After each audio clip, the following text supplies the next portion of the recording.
Okay, let's try again. So we'll start the debris event now with a high-profile audience. The Director General of the European Space Agency, Josef Aschbacher, is here. Please come on stage. You can take a seat in the middle. We have Hervé Derrey, CEO of TAS CEO Space. Monsieur Derrey, please. We have Jean-Marc Nasr, Head of Space Systems from Airbus Space and Defense. We have Lutz Bertling from OHB, board member. Mr. Bertling, please come on stage. And we also have a representative, in a way, from the young generation, Antea Comellini, who's from TAS CEO Space as well, working on space debris projects, by the way, and who's also a member of the astronaut reserve of the European Space Agency. So very welcome on board now for this panel session.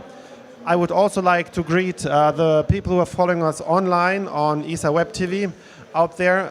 They can all follow this activity. And of course, space debris is a very hot and delicate topic in an event like the Le Bourget Air Show. It concerns many of the wonderful missions we are talking about: climate satellites, telecom satellites, other critical infrastructure, and even, and this is also interesting, the astronauts are occasionally concerned by debris topics. So it's good to also have someone as a representative from the astronaut community. Now I would like to hand over for the introductory remarks of the speakers, and at the end we will have a Q&A session with the audience here to wrap up. So the floor is to Josef Aschbacher, the Director General, please. So thank you, Bernhard. Very welcome at this wonderful weather here at the Le Bourget today.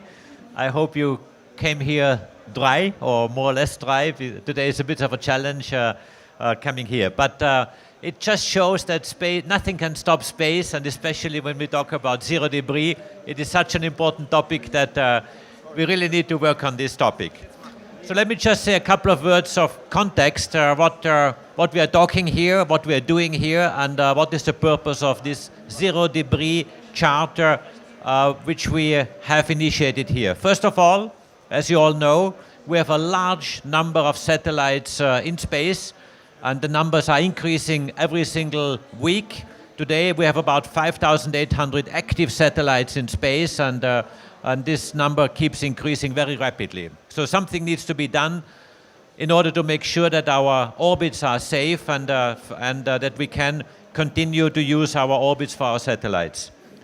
So what we have been doing, and this is something that I take personally very much to my heart, is in order to make sure that Europe is a champion and is leading by example, we have initiated this initiative of a zero debris charter. We will introduce today in a couple of words what exactly this is, but this charter is where Europe is the champion and sets the example that we need to use our orbits in a sustainable manner. We have a space safety program within the European Space Agency that looks after elements of debris monitoring and how our satellites are affected by debris or by objects that are in space. And of course we need to protect them. And this sustainability, which we sometimes observe on our planet Earth here, we also need to apply the same principles in space. In other words, climate change, as we all know, is about preserving our planet, but our planet is an extension also into space, and therefore, in order to have our living standards guaranteed, that means using the satellite technologies for Earth observation, for navigation, for telecommunication, we need to make sure that our orbits are safe, and therefore we are needing to take care of these orbits. So the principle is a very simple one. The zero debris charter is a principle where we would like to ensure that zero debris left behind in space. It's a bit like in a national park. If you go into a national park, which is a protected area, you take your lunch package with you, you see the nature and the beauty of the national park, but after you had your lunch, take the garbage back out again. That means take everything out and don't leave anything behind, and that's exactly the same principle we want to apply here in orbit. And the principle or the goal is that by 2030, that those who are signing up to the charter are, once they launch a satellite, they promise, they guarantee that they take the satellite out of the orbit at the end of its life, or if they cannot do that, find other ways of how this can be done. And we have a very active program also to remove objects from space. Clear Space is one of these programs that does that, or there are also other ways of doing it. But we need to develop technology to make sure that these satellites we launch can be deorbiting at the end of their life. And this is where we have industry here with us. We have Thales Alenia Space, we have Airbus, we have Airbus Defence and Space, we have OHB, the main large-scale integrators who are the ones who build the satellites or the primes of the satellites, and therefore very important partner in making this happen. So therefore I'm really happy to have the industrial partners here with us. Of course, Thales Alenia Space has two representatives here, also Antea, one of our, who is working on debris monitoring in Thales, but is also, as you know, a reserve astronaut, an astronaut of the Reserve Corps of ESA, just selected in November last year. So this is an extremely important topic. So also, and this is one last comment from my side, we're doing this initiative within what we call an accelerator. We have 3 accelerators, and one of them is called Protect. Protect, as the name indicates, is protecting our space environment, and exactly the Zero Debris Initiative is a major element, not the only one, but a major element to protect our space up in space. I think with these words of introduction, thank you, and I'd like to hand over to my colleagues. Yes, thank you very much, Josef Aschbacher, Director General. And now one important person, I apologize, I forgot. Rolf Densing, the Director of Operations at ESA, please take the floor as well. It's actually Rolf and his teams in Darmstadt at the Space Operations Center who basically steer the European program on space debris observation and mitigation. We also have 2 colleagues from Directorate in the audience, Holger Krag, who's the Program Manager, and Quentin Verspieren. Si vous avez des questions en français sur les débris spatiaux. Yeah, so we have quite some ESA competence here for further questions. And now I hand the floor to Rolf Densing for a quick intro from your directorate's perspective. Indeed, in the European Space Operations Center, we are flying the ESA fleet of satellites, and this is getting increasingly cumbersome because the orbital environment is deteriorating. Due to proliferation of mega constellations, of satellite mishaps that happen, and as was said by our Director General, if we want to leave some space for the younger generation, we need to act now. And I've been on stage a lot over the last 2 years with some of these gentlemen, and I see a lot of buy-in from industry in this. If we all want to survive in space, if we want to have some space to use in the future, we need to act. And this is why, under the patronage of our Director General, we started this Zero Debris Charter. By the way, there is this international Space Debris Coordination Committee that is releasing guidelines on how to deal with space debris. This one had the first meeting in ESOC in Darmstadt 30 years ago, I believe, 30 years already. We had 9 meetings in between in Darmstadt, and we had the 41st meeting last week with 13 of the leading space agencies of the world.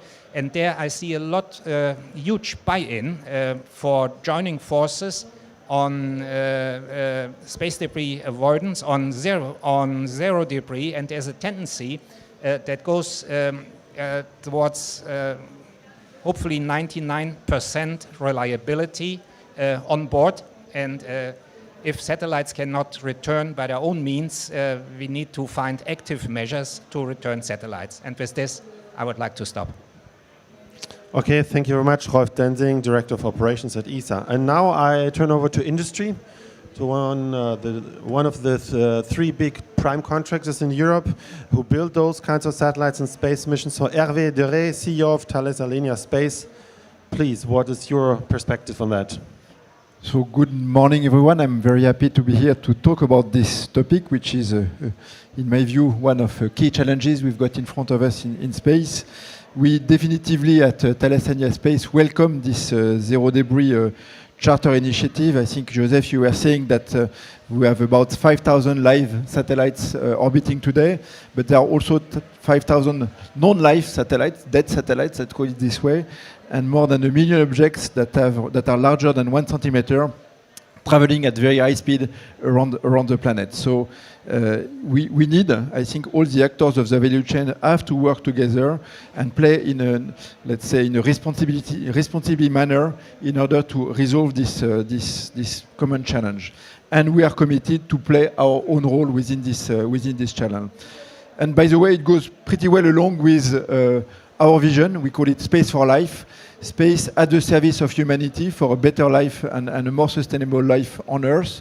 But obviously, if we want space to contribute, we need a sustainable space, because if we do nothing, there will be no access to space anymore, and therefore no contribution of space. So there are three axes on which we contribute. The first one relates to regulation and commitments. This is what we are talking about with this charter. The second one relates to how we implement within our product policy, within our satellites, let's say, those measures that will basically contribute to what we discuss. And the third one relates to in-orbit servicing, which might be, let's say, a way to also address this challenge, especially for the debris and for, let's say, everything that is already in space and that has not been, let's say, designed to accommodate for what we said before. So starting with the regulation and commitment, so it's an ongoing process that started, let's say, months and even years ago. Very recently, you invited us to sign a statement for responsible space sector back in November in Paris during the ministerial event. And I think all of us around the table were here to sign it and to basically commit to this long-term sustainability. What we did also recently, in the recent weeks, we have signed the Space Industry Debris Mitigation Recommendation, which is something that has been signed by 26 industry actors, initiated by the World Economic Forum and ESA. And here also, I think it's an interesting approach, because there are specific recommendations for behavior in space, concrete and actionable targets for orbital operations. And there are some, let's say, factual numbers. There are let's say, not only general statements, but true commitments. One example being the post-mission disposal time. How long will a satellite, let's say, how much time will it take for those satellites to, let's say, to be disorbited and to basically re-enter into the atmosphere and be destroyed? And here we take true commitments in terms of number of years for that.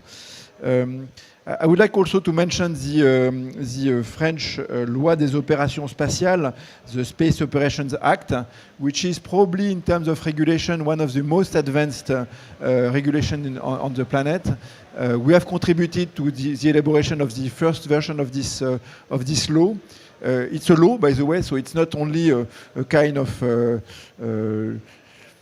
nice commitment. It's a real law that is imposed to players, and I think it shows the way to the other nations, and it's probably going also to be a kind of foundation for the upcoming European space law that we will also support from TAS CEO Space, as you can imagine. So the second topic I mentioned is, what do we do from an implementation standpoint? Basically, we obviously implement what we say in our satellites. Recent example being the SWAT satellite that has been launched in last December, and that is fitted by design with a controlled atmospheric re-entry, avoiding debris generation at the end of its service life. A good illustration of what Rolf was talking about. We have also another illustration, which is our Mila platform. Mila is a platform that we have designed as a platform for standard ESA requirements. It is already applied on 3 programs, SHIME, CHIMER, and ROSEL, and it can be tailored for other missions in observation, science, and exploration. And here also, it's totally suited to debris mitigation specification and operational capabilities for collision avoidance. And it is designed to include capacities like demiscibility and atmospheric re-entry. Last topic, and I'm going to stop because I had only 3 minutes, so 5 minutes. Now, the last topic is in-orbit servicing. I think in-orbit servicing can be also a solution for everything that is already in space. And here also we are quite active developing on-orbit servicing vehicles that will carry out a wide range of operations directly in space, station keeping, refueling, repairing, or upgrading in order to provide life extension with advanced robotic operations. So we have 2 programs ongoing there. One which is with Europe. This is the Eros IOD project that started in 23, and where we will basically develop all the robotics that are required for this kind of missions. And the second one is also a recent signature in the context of the Italian recovery plan for in-orbit servicing demonstration mission that we're preparing. So through this, we are building up a full product policy for in-orbit servicing, and that will serve the purpose of what we are just discussing. Okay, thank you very much, Hervé Derrey from Thales Alenia Space. And now I'd like to hand over to the colleague from Airbus, Defense and Space. If you can be a little bit shorter, that would be good, so we have some dialogue afterwards to the audience. Of course, it's, you know, the questions for everyone, the relevance of the topic, of course, is comprehensive and global for, but please. Thank you, Hervé. I said everything, so I will be very short on this. I just want to set the scene for all of us here. At the moment, below 2,000 kilometers, there is every 8 minutes a red alert for collision between space debris. Every 8 minutes. And we only have 5,000 satellites in orbit. In 5 years from now, we'll have 50,000 satellites in orbit. Can you imagine the thing? And for some orbits, 800, 900 kilometers, we have the Kessler syndrome here, with the collection of debris is increasing faster at the decay of the debris in the orbit. This keeps me awake at night. Because this is my business. It's our business. It's all our business. Space is a gift for mankind, and we are just making with it what we do with our oceans, what we did in our oceans in the last 30 years. It's not acceptable, and we need to wake up on this. So we are obsessed by this. We are working on this, and we are implementing all what is necessary. But what's the point if one company or 2 companies in Europe do it, and nobody else is doing it? It's not going to work. Space is a gift for mankind, so we have to act on this. What I like is I see a strong motivation of many, many actors in there. On the Act in Space challenge, last year only 10 ideas were pitched. 50% of them are on sustainability, 50% of them, which is an incredible score, which means that I'm not the only one not to sleep at night. There are some other friends that are thinking the same thing. So, long story short, this charter is an absolute important milestone for all of us. I'm very glad at Airbus that we are part of it. We are part of it not because it's nice or we want to please the Director General, it's because it's our life and we want to make it happen. It's a first milestone, it's not the last one. I expect the World Economic Forum to play a very leading role in this. This is a planet problem, not a European problem, and Europe has to take the leadership in there. So I'm very pleased to be there. I'm very pleased to be in the charter. We all need to work on this together and shout loud about what it is about. It's about preserving our business area, our business performance, and allowing us not to come back with maps on our knees to drive our cars, but to still have navigation, telecommunication to see the Olympic Games, and Earth observation to manage our sovereignty. Key for us, and thank you for the initiative. Thank you very much. Jean-Marc Nasr from Airbus Space and Defense, and indeed, space is about without borders, so it's even beyond Europe. It's a global issue, and ESA has had a lead role since the beginning, as Rolf Densing said, some 30 years ago already. Okay, now I'd like to hand over to Lutz Bertling from OHB to give your perspective to the topic, please. Yeah, actually, I could more or less, good morning first, actually I could more or less agree to everything which my colleagues have said already. So everything has been said already, just not by everyone. Therefore, let me take a bit of wider picture, which is not what people have prepared for me here. I would say this unfortunate development which we had over the last 1-2 years, combined with climate change and so on, have made all of us aware how important resilience is for our daily life. And everybody on Earth speaks about sustainability and sustainability targets at the moment. Just when most of us do so, and in particular those who are not close to space, at first hand they don't think about space.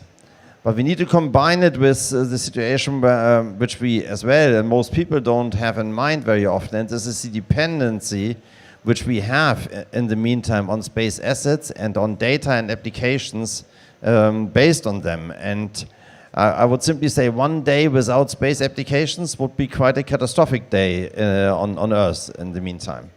At the same moment, our valuable space, our all, and other nations as well, valuable space assets, are more and more endangered already today by millions of space debris objects. We follow many of them, but not all. It's millions.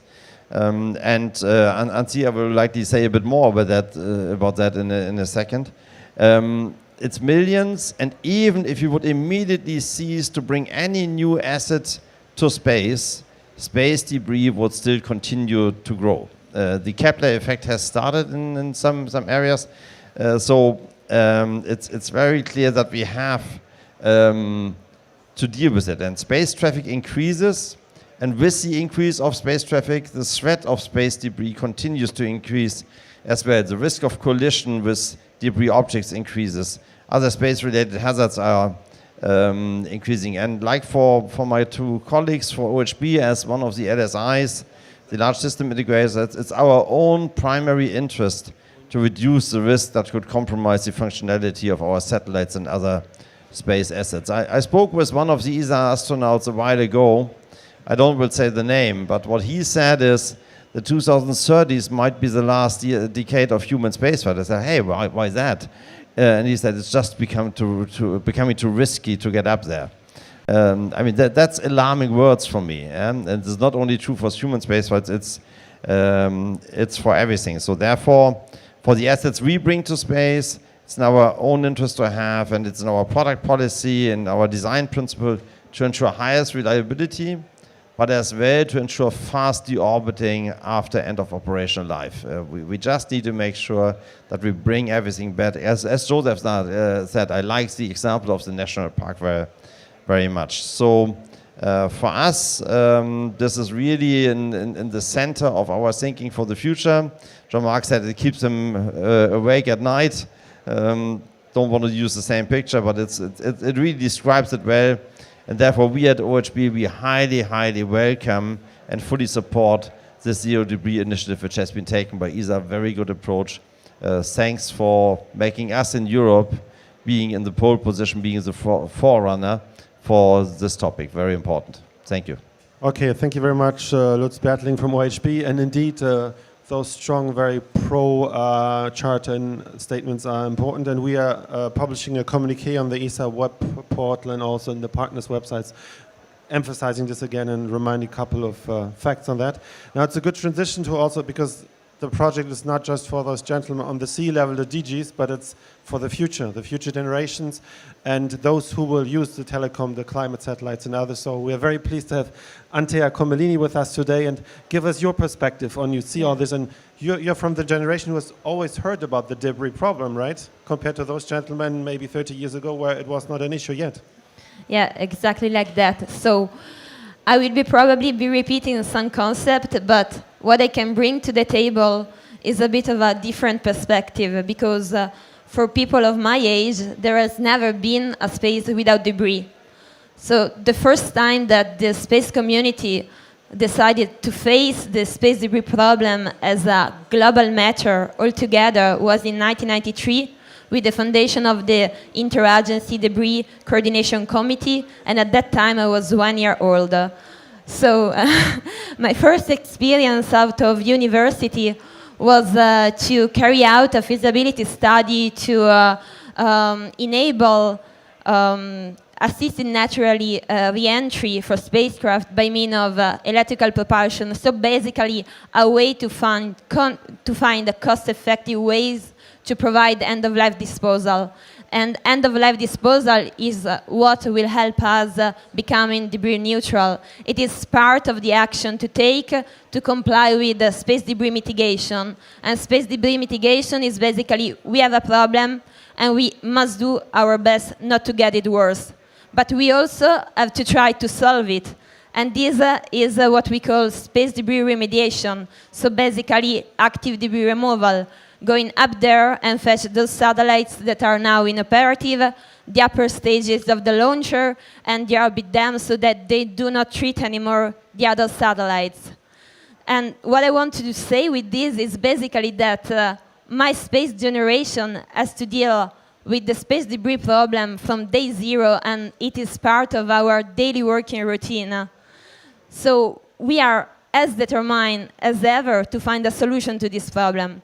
Of course, we cannot do this alone. We need also older generation to support with their expertise. But we know that we do have the skills, the will, the ingenuity, and the energy to do so. Of course, it's not going to be totally cheap because we need to invest in new technologies. We need to add a bit of complexity to the mission. We strive to make it as cost-effective as possible as engineers, but just think about the price of not acting today to find a solution. We were mentioning before collision avoidance maneuver.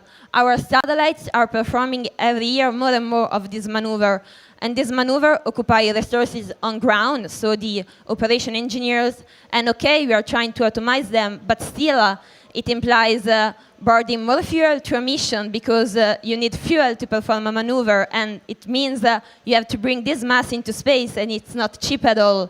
And also, anytime you perform a collision avoidance maneuver, you cannot use your spacecraft for the goal for which it was brought to space, so it does not provide the data, it does not provide the services, and this is an economical loss. And this applies also to the ISS operations, because only in 2022, the ISS had to perform 3 collision avoidance maneuvers. And the ISS is a pretty massive spacecraft, so to perform a collision avoidance maneuver with that spacecraft, the rough cost is about $1 million US. And not to mention that it endangers the life of the astronaut. The astronauts has to find shelter, and also they cannot perform anymore the task for which we brought them into space, so they are not performing the scientific experiment. And this is another economic loss. And this is just in the short term, because in the long term, we may not be able to access anymore those outer space resources, and therefore do not access anymore to the services that we take for granted today. So what we must do today is not to repeat as humanity the mistakes that we have been making in the past century with the resources on Earth. It is our duty to preserve those natural resources. Earth or space, it doesn't make any difference. And we should now really have the responsibility to ensure for future generations to be able to access outer space resources. So what we have to do now is to strive to establish a sustainable exploitation of outer space resources. I am confident that we can do this. We just have to put all the pieces together, and to do so, we must act together as a community. Thank you. Thank you very much. This was a great plädoyer. I think this merits a little applause.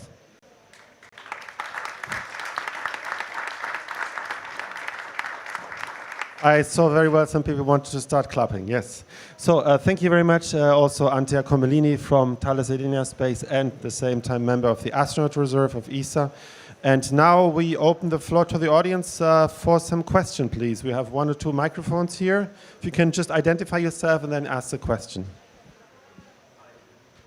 Is it working? Try. Hi, Clément Charpentreau for Aerotime. Just a question for Monsieur Derrey.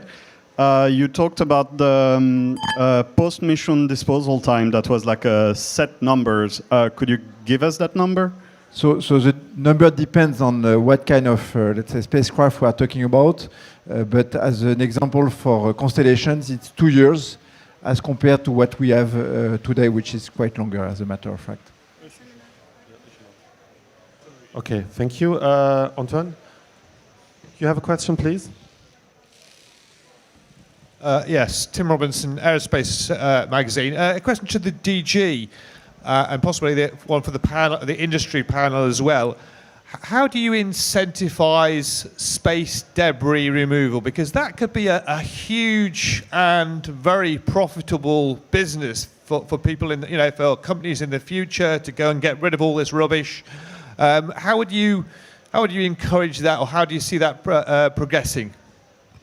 Oh, thank you. Thank you for this question. It's a very fundamental one, because as some of my colleagues were saying, it's not good enough that the 3 of us or the 5 of us are taking action. It has to be a global action. So on one side, what we do is to raise the awareness, and this charter certainly is serving this purpose, that this is an issue. We have to do something about it, and we have to commit that we do something about it. Then we come into the implementation. We mentioned some technologies that can help us doing there. You need to develop technology that allows and ensures safety orbiting at the end of the lifetime. And this is something where ESA will invest together with industry to develop this technology. So at the end of the life, the satellite can and will be deorbited. The other element is active orbit, active debris removal. We've mentioned it before. We have a program in place that is doing exactly that. That is one demonstrator, but we hope that there is more initiatives coming, and they will be developed. And there's other elements. You mentioned in-orbit servicing, which of course is also part of the technical solution. But what is also important, and this is extremely important, is regulation. This has to be done together with regulatory bodies, because we need to achieve a status where we demand that only data or information is bought from those satellite providers who are adhering to certain standards, and the charter may be one vehicle of doing so, or there may be other ones, but this I think is the very important aspect. That means that we from the space agencies certainly do our bit in terms of technical solutions, but the regulatory bodies are needed in order to install this. Maybe just Yes, please. to bounce back on this, you speak of incentivization to do it right. I think the law must constrain all players to do it right, and it must be painful not to respect the law. If it's not painful not to respect the law, there is no point to follow it. So this is where I expect a regulation at the UN level, because it's the only way to make it happen. Today you cannot do in Antarctica what you do in the rest of the planet, which is not good news, because it's good for Antarctica, but the rest of the planet is really in bad shape. But Antarctica is protected. There is a law, and you cannot breach the law. If it costs you a fortune. It must be the same for space. It must be a law, and you could even turn this into an incentive that those companies who adhere to these standards, from those companies or those satellite service providers, you're buying services and not from the others. And I think this is a very clear incentive to adhere to these regulatory aspects.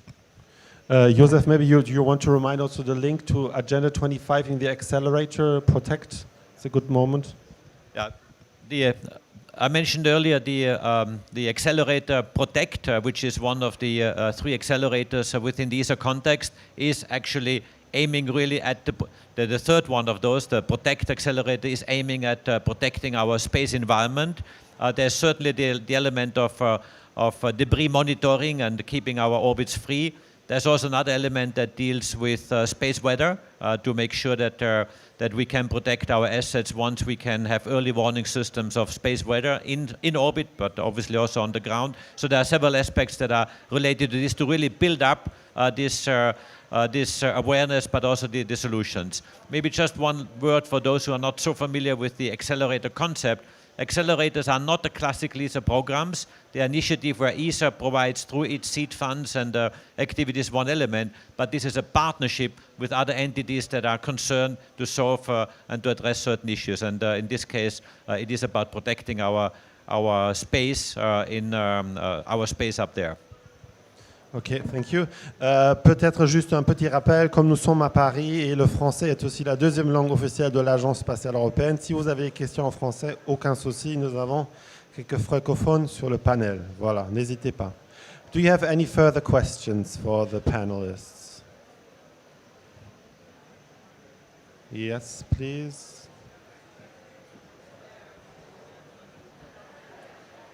Just a question to Antea. My daughter is 20 years old. Ma fille a 20 ans. Et j'aimerais savoir qu'est-ce que je dois lui dire pour qu'elle puisse vous suivre et partir dans l'espace. Non mais, je vais répondre en français. Bon, je pense que votre fille, elle doit suivre son destin. Et donc les conseils que je pourrais lui donner, c'est vraiment d'essayer de comprendre quelle est sa vocation, quelles sont ses envies, a priori de tous les stéréotypes qu'on pourrait avoir dans la société, et vraiment essayer de comprendre qu'est-ce qu'elle veut faire dans sa vie et avoir le courage d'y aller. D'accord, thank you. Un petit applaudissement. There was another question, I believe, from your side. Yes. Sorry, me again. The right forum for these high-level agreements and regulation. You've talked about incentivizing by buying data and states doing that, but I'm thinking, do we now need the space equivalent of the International Civil Aviation Organization? Is it now time for a body like that? I mean, this is certainly a big question, but I think we are absolutely at a stage where we do need some international regulation or international adherence to it. Of course, we are at the beginning of this process. We have just launched this initiative of this Zero Debris Charter. The goal is that we reach this status by the end of this decade. Some may say this is too slow or this is too far away, but certainly we will move this forward very strongly on our side. And yes, what you mentioned here is probably one avenue to explore, but we are certainly working in this direction. Okay, thank you. Further questions from the audience? Yes, please. There are no stupid questions. This is all taxpayer money. We're working on the debris topic, so you can ask any questions that is related. Hello. There is a concept of a Kessler syndrome, where there is so much debris in space that collisions between individual pieces of debris create a chain reaction with even more debris being produced. I just want to know how far away are we from such scenario? Maybe a question for Rolf Densing from the concerned directorate. Yes, here we have a colleague that is very knowledgeable about the Kessler syndrome. Now I guess there's quite some ways to go until individual orbits become unusable due to an exponential growth in space debris. So, but we don't want to get there. So that's part of why we are working on this space debris charter. Okay, thank you. Is this good enough? Yeah, and otherwise you can go even deeper into the topic with Holger Krag and Quentin and the colleagues give you the latest numbers and facts as well. One more question? Yes, please. Yeah, just bouncing back off the previous question. In terms of regulation, do you think I know there's the UN Office of Outer Space Affairs that has some sort of regulation on debris, but it's not very well enforced and implemented. So do you think that this is a good platform to keep, or do we need like a next step or another institution to take place? We need those on board who are involved in this. Of course, the United Nations Office for Outer Space Affairs is a good mechanism. I would say the disadvantage is that it's a voluntary process and they're issuing guidelines and not law. And I think what we said just before, we need laws, so we incentives that are so strong that people have no choice other than to respect them. And I think this needs a much stronger, much sharper mechanism, if I may say.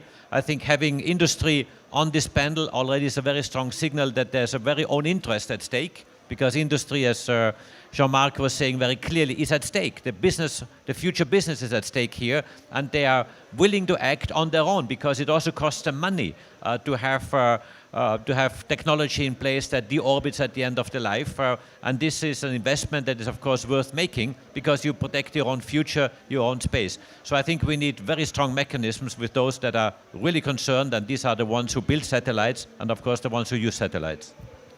Joseph, if I may add, I think it's very good that we are here, that the asset producing, the OEM industry is here, but whom we need to have as well on board is the operators, and in particular some of the younger commercial operators, which are looking at their business case, which are not under a strong regulation, and therefore there's no need for them to damage their individual business case by taking care of debris removal or debris avoidance and space asset removal. And some of them, they just say, you know, that's after my lifetime, so what do I care? And this is what we have to change, and I fully agree to what has been said. Guidelines are nice, as long as it don't become a real regulation where non-adherence becomes a very hurting issue, something which hurts the business case of those who are bringing new constellations in particular to space. As long as this will not happen, we will unfortunately continue to see people who simply don't care, who only look at their own individual business case with a 5 to 7 years lifetime. We have a role to play, the agencies have a role to play, but we need to get some of these operators aligned as well. Let me add one more point. Of course, you see here the European industry, and these are the industry, the space industry on board. But I can tell you that this concept of a zero debris charter or the zero debris concept is something that is picking up outside Europe as well. And I've got quite a lot of interest from other operators outside Europe who are also quite interested in joining. But I would like Europe to be a champion. Somebody has to start, the initiative has to get the ball rolling. But I think there is interest actually by really many people because they are concerned. I think you have just said it very clearly. This keeps you awake at night. And not only Jean-Marc, but I think every single one who develops satellites and operates satellites. And I think this is such a big issue, but maybe not everyone is fully aware yet of how serious this is. Just bouncing back on the different comments, I think perfectly agree with you, Joseph. Europe has to show the way, has to be on the leading front. At the same time, it's important that those regulations are worldwide regulations that apply to all, because otherwise we might be in a stupid situation in which Europe would indeed be, let's say, the good guys applying those good rules. But obviously, if this is not applied in the rest of the world, it will have no effect at the end. I mean, we will collectively fail. And on top of that, the European industry will not be on a level playing field with its competitors. So that would be really the worst situation at the end. I'm a bit more optimistic than that because, as you said, I think, Joseph, there is a kind of world consciousness on the fact that it's a general concern that we need to collectively address. But it's true that if we want to come up with, let's say, a regulation that applies everywhere, an organization such as UN would be meaningful because it would have indeed a worldwide application. Okay, I'm looking a bit at the UN topic, because we just discussed it here. We see that some big nations, big players, they simply don't care, and only with a real international regulation we will get it under control, I believe. Still, I fully support we have to be in the lead. We have to set example. Okay, thank you very much. I think we take a last question from a journalist, please. Bonjour à tous. Antoine Meunier, la chronique spatiale. Je vais m'exprimer en français. Vous avez évoqué la nécessité d'une régulation au niveau européen. Alors moi, je voudrais voir au niveau mondial. Comment faire pour amener tout le monde autour de la table sur un sujet aussi délicat, comme l'a souligné Antea tout à l'heure, et peut-être plus particulièrement sur la question des tirs anti-satellites qui sont une source de débris énorme. Comment faire? Quelle solution? It's okay in English if I answer in English. Very simple. Hostile acts in space forbidden, right? It's not the case today. Some countries are showing their muscles. I can do it, I can do it. It's not supposed to happen. So if we start to have the war up there, that's the end of our business for long. So first thing, clear. The only way to make it happen worldwide is that we finger point and designate the one that are not respecting the law. It will make them very in huge difficulties for their own business, and they will stop. If there is no constraint, there is no delivery. It must be a constraint. If it doesn't work with that, no chance. So I think it's serving everybody. Everybody has an interest to have a clean space. Everybody, except the terrorists. But the terrorists are not in space today. But at the moment, all countries are sharing the same views. So let's make it a constraint, a law that everybody has to respect. And if they don't respect, there are huge penalties against it. It's the only way to make it happen. Is there already some discussion on that point? Just starting, I must say. Okay, so there's still a lot to do. We are at 12 o'clock now. I'm sorry, I know these are very interesting and really also truly important strategic discussions. But looking at the time, we will need to conclude now this panel. I remind you that the web streaming is also available afterwards in a replay video on the ESA web portal. You have an address here, esa.int/debris, where you have more details, more numbers. I think some of the panelists are also available for interviews afterwards, our debris experts and the colleagues from industry also in case. So thank you very much again for the panelists, for their participation and their strong contributions. And that's it from my side. Have a good day and keep in touch.